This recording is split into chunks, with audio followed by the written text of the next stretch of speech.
Hey, happy GratiTuesday, friends. I'm Ann Royce. I'm executive recruiter and professional coach. And today we're going to talk about burnout. If you've been feeling tired in a way that sleep doesn't fix, if your spark has been dimmed, this video is for you. Here's what you're going to get today. I'm going to share 4 surprising cures for burnout that go way beyond the usual self care checklists. And stay tuned until the end because I'm going to share that secret shift that flips the whole conversation on its head. If you've tried the usual advice like sleep more, exercise, bubble baths, those are good. But if they haven't worked, here's why. Burnout isn't just exhaustion. The science shows it's also a deficit of meaning and connection. That's why the way out of this isn't just self care. We're going to flip that me to a we, and it's we care.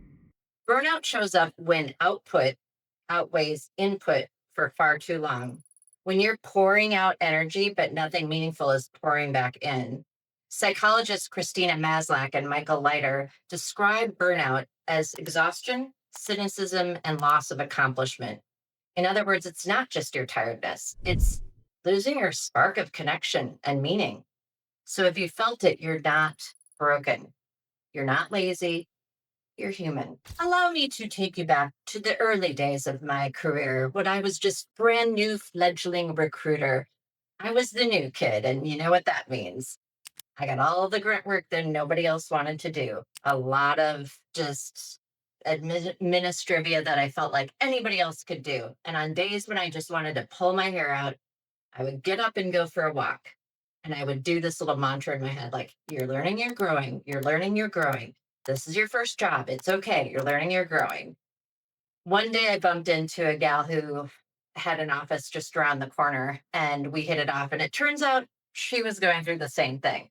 We were new in our careers and we were just finding our way and we felt like we were ready to do so much more. But we ended up becoming each other's cheerleaders and we lifted each other up during those challenging times. Those little mini breaks, those walks down the hall, they were just the pause I needed. And pausing isn't a weakness, it's a breath of fresh air, quite literally.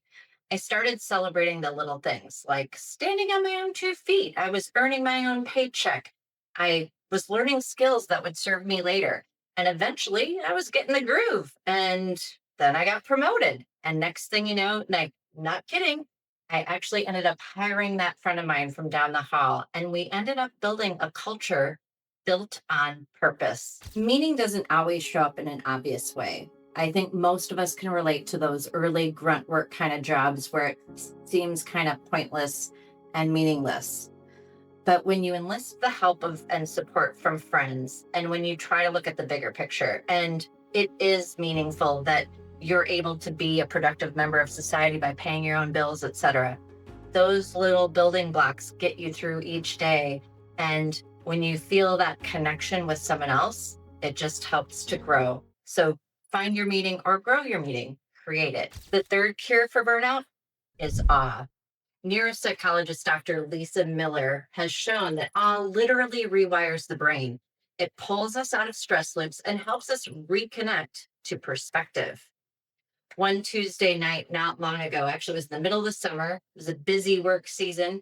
And my friends and I saw that there was going to be a big meteor shower coming up. And we wanted to be a part of it, by golly. So I think I loaded up our car at 10 o'clock at night with a picnic blanket and a bottle of wine and some grapes and cheese. And I brought my golden retriever and I picked up my friends and we drove way out just to the foothills of the Cascade Mountains and we laid out our picnic blanket and we had our little glass of wine and all of a sudden it felt like we were kids again because we were literally laying on a blanket looking up at the sky and all of those stars were just gorgeous. And then all of a sudden, pew, pew, and it's like, there's one. And we're making wishes and it was so magical. And we didn't leave there until probably 2 a.m. on a Wednesday morning, and we all had to go to work the next day.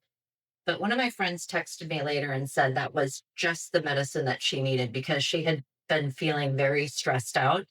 And that moment of awe and sort of like, there's something bigger than just us really helped reset things. In fact, it reminds me several years ago, I used to have a screensaver on my computer that was a picture of our galaxy. And there's this little blue dot down in the corner amongst all of these other dots. And there's a little arrow that says, "You are here." That's perspective. That's what awe does. It cracks open burnout's tunnel vision and opens us up and reminds us we're part of something bigger. And sometimes it's not the vastness of the universe that heals us, it's the closeness of a friend. Which brings me to cure number 4. I've always been ambitious, and in my early 20s, before I'd been introduced to the brilliance that is Brene Brown talking about the power of vulnerability, I thought strength was showing that you had it all together, you had it all figured out. And that's how I played it. I tried to be polished all the time. I could take on the world. Well, around that time, I had a friend who conversely was facing setback after setback. And I was always there for her, swooping in to help and cheerleading her along the way. But several years into our friendship, there was something going on under the surface with me. My marriage wasn't doing so hot, and I was keeping it all in, trying to pretend everything was great.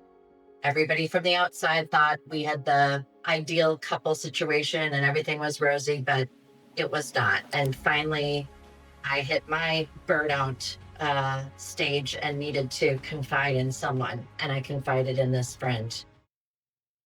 And in that moment, our friendship shifted into a whole next level situation.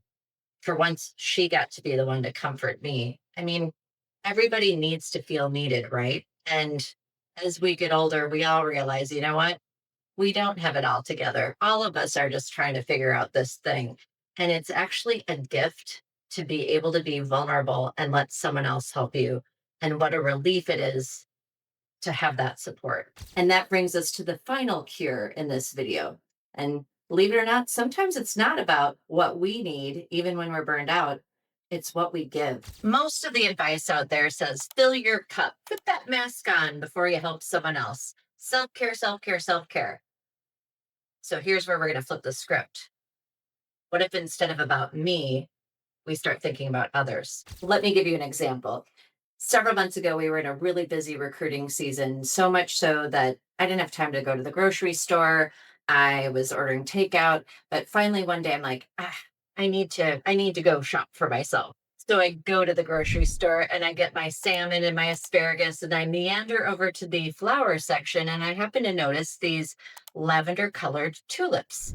And I decided to pick them up, not for me, but for a neighbor. Her husband had died a few months ago. I got home and I left them on her front door with a little note. And with the note, I took a risk, but it was in my heart and I went for it. I don't know them that well. So here's what I did.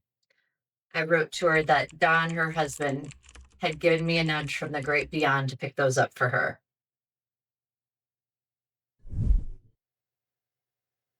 She called me about 2 hours later in happy tears. And she said, Anne, you're not going to believe this, but on Valentine's Day last year, Don bought me lavender colored tulips. And what's more, he bought a special vase with a teddy bear holding the vase, and the teddy bear had a lavender bow. So she took those tulips, put them in the vase, snapped a picture, and sent it to me. That was magical for both of us. And you know what? It got me out of my work mode, and it got me back into what is important in life. Connection, being there for one another. We need each other. Okay, so let's bring this on home, shall we? First of all, remember, burnout isn't forever. Pause, reconnect, let awe inspire you. Allow yourself to receive. And remember, when you give, you receive too. Like stars in a galaxy, we shine brighter when we remember we're not alone in the dark. We can do this together. Now, since it's GratiTuesday, please remember to drop some comments below on what you're thankful for today, and I will see you next week.